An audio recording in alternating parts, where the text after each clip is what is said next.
A verdade não contada sobre o Espírito Santo na jornada da fé.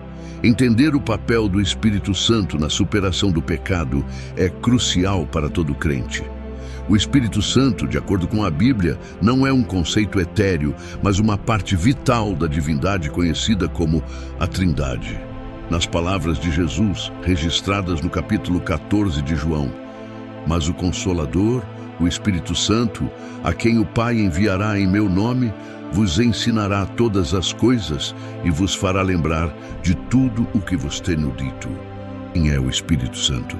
O Espírito Santo, como parte da Trindade, é considerado um único Deus em três pessoas: o Pai, o Filho Jesus Cristo e o Espírito Santo. O Espírito Santo é tão divino e poderoso quanto Deus Pai e Jesus, o Filho. Embora seja difícil de entender, a Bíblia mostra essa verdade em muitos lugares. O papel do Espírito Santo vai além da criação e adentra o coração da experiência humana. Ele é um ajudador, um professor e um consolador. O próprio Espírito testifica com o nosso espírito que somos filhos de Deus. Romanos 8,16. O Espírito Santo também nos capacita a viver uma vida que agrada a Deus, produzindo frutos como amor, alegria e paz. Gálatas 5:22-23, e concedendo dons espirituais para a edificação da igreja. 1 Coríntios 12:4-11. O pecado que impede você de ouvir o Espírito Santo não se resume a quebrar regras. Ele afeta a conexão especial entre Deus e nós. Pense em como as coisas começaram perfeitamente no Jardim do Éden, onde Adão e Eva podiam passar tempo com Deus como amigos. Mas quando pecaram, isso criou um grande problema que fez as pessoas se distanciarem de Deus. A Bíblia mostra claramente como o pecado mudou nossa percepção e compreensão de Deus. O Espírito Santo, frequentemente descrito como o sopro de Deus, move-se de maneiras profundas e sutis nas vidas dos crentes. Isso foi evidente na criação do homem, no livro de Gênesis, quando diz: "E a terra era sem forma e vazia, e havia trevas sobre a face do abismo, e o Espírito de Deus se movia sobre a face das águas." Desde o início, o Espírito de Deus estava presente, pairando sobre o vazio informe, simbolizando o potencial e a influência divina, preparando-se para trazer a vida em toda a sua plenitude. À medida que os dias da criação se desenrolavam, Deus falou o mundo à existência com sua palavra. Então, no sexto dia, algo extraordinário aconteceu. Disse Deus: "Façamos o homem à nossa imagem, conforme a nossa semelhança." Criou Deus, pois, o homem à sua imagem. A imagem de Deus o criou. Homem e mulher os criou. Gênesis 1:26-27. Aqui vemos um pronome plural, nós, que inclui o Espírito Santo, indicando um ato de colaboração na criação da humanidade. A própria origem do pecado trouxe uma barreira imediata quando Adão e Eva comeram da árvore do conhecimento do bem e do mal, que Deus havia proibido. As consequências foram desastrosas. Expulsou, pois, o homem, e pôs querubins ao oriente do jardim do Éden, e uma espada inflamada que andava ao redor, para guardar o caminho da árvore da vida. Gênesis 3:24. Adão e Eva foram expulsos do belo jardim chamado Éden, mas não se tratava apenas de serem enviados para longe de um lugar. Eles perderam a amizade próxima e especial que costumavam ter com Deus. Era como quando você faz algo errado e sente que não consegue nem olhar nos olhos de alguém. Foi assim com eles e Deus. Isaías 59:2 expressa dessa maneira: "Mas as vossas iniquidades fazem separação entre vós e o vosso Deus, e os vossos pecados encobrem o seu rosto de vós, para que vos não ouça." O pecado não é apenas quebrar uma regra, é como construir um grande muro que nos impede de estar próximos a Deus e sentir seu amor e bondade. À medida que avançamos na narrativa bíblica, torna-se evidente que o pecado tem um efeito anestesiante na consciência. O Novo Testamento fala desse adormecimento da consciência. Antes da morte e ressurreição de Jesus, o Espírito Santo era visto como a força que inspirava os profetas para a profecia. A profecia nunca teve origem na vontade humana, mas homens falaram da parte de Deus, impelidos pelo Espírito Santo, segundo Pedro 1:21. Era uma presença que podia vir sobre as pessoas, dando-lhes poder e sabedoria, como aconteceu com os juízes, reis e profetas do Antigo Testamento, mas não necessariamente habitava nelas permanentemente. Jesus, antes de sua crucificação, prometeu a seus discípulos que o Espírito Santo viria depois que ele os deixasse. Em João 16:7, ele disse: "Mas eu vos digo a verdade, convém-vos que eu vá, porque se eu não for, o Consolador não virá para vós, mas se eu for, enviar-vos-ei ele." Essa era uma promessa de que o Espírito Santo seria enviado a todos os crentes como uma presença permanente e habitante, não apenas um dom temporário para alguns indivíduos. O Espírito Santo e o dia de Pentecostes. Depois da morte de Jesus, algo extraordinário aconteceu na cidade de Jerusalém, um momento tão poderoso que mudaria o curso da história. O Espírito Santo fez uma entrada dramática durante o dia de Pentecostes. De repente, um som como o de um vento impetuoso veio do céu e encheu toda a casa onde estavam sentados. Eles viram o que pareciam ser línguas de fogo que se separaram e pousaram sobre cada um deles. Todos foram cheios do Espírito Santo e começaram a falar em outras línguas, conforme o Espírito os capacitava. Atos 2:4. Este evento marcou o início da igreja e o evangelho se espalhou através do empoderamento dos crentes. Foi apenas um curto período de tempo após a ascensão de Jesus ao céu. Seus amigos e seguidores estavam reunidos como ele os instruiu para esperar em Jerusalém por um presente único, o Espírito Santo. Esse grupo de cerca de 120 crentes, incluindo os apóstolos, estava reunido em um só lugar, unidos em oração e expectativa. Então, no dia de Pentecostes, uma festa judaica 50 dias após a Páscoa, a espera e a oração se transformaram em um evento miraculoso. De repente, houve um som como o rugido de um vento poderoso vindo do céu e encheu toda a casa onde estavam sentados.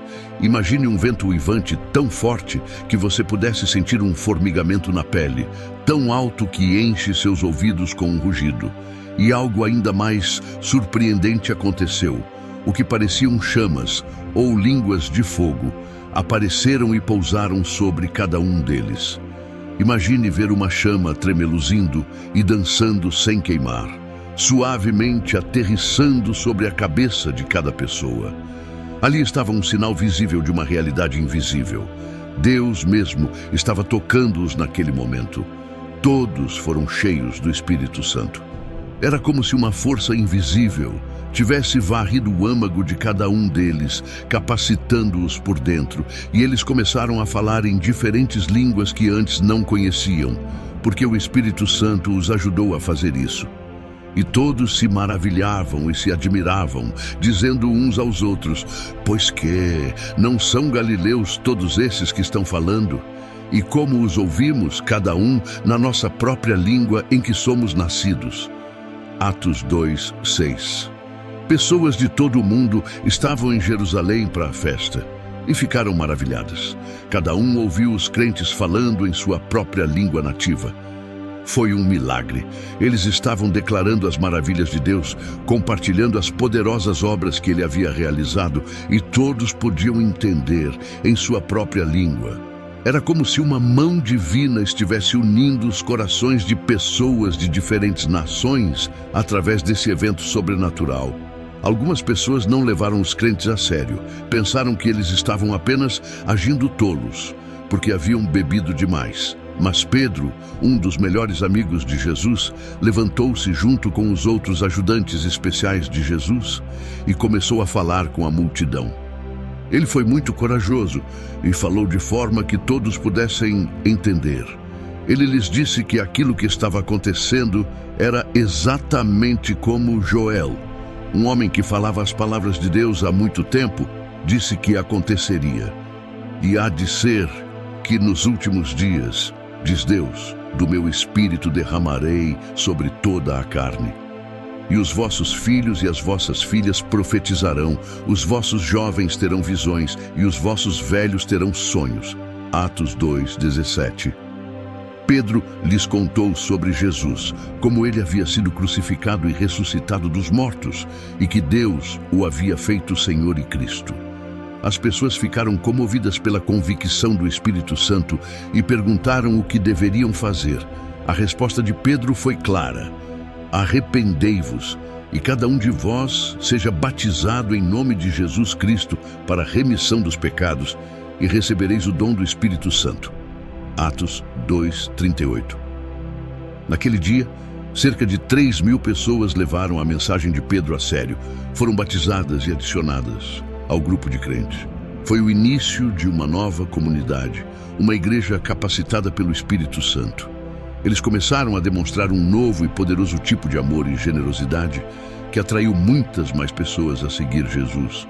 Esse evento, o empoderamento do Espírito Santo no dia de Pentecostes, foi a faísca que acendeu a chama da igreja primitiva, que continua a queimar em todo o mundo até hoje.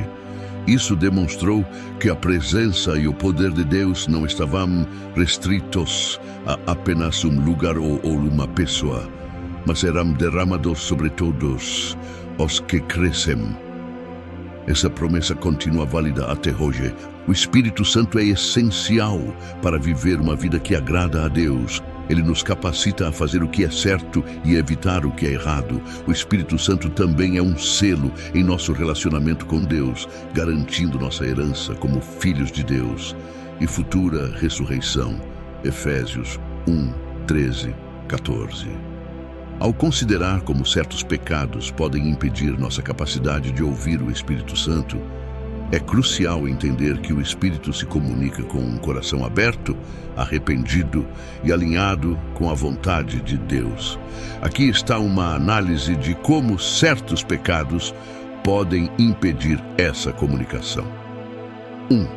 Pecado não confessado. Exemplos bíblicos, como os Salmos de Davi, mostram a experiência pessoal de Davi com o pecado não confessado. Ele diz: quando eu guardei silêncio, envelheceram os meus ossos pelo meu bramido durante o dia todo. Salmo 32:3. Davi sentia-se preso em sua vida espiritual porque não admitia seus erros, e isso o incomodava por dentro.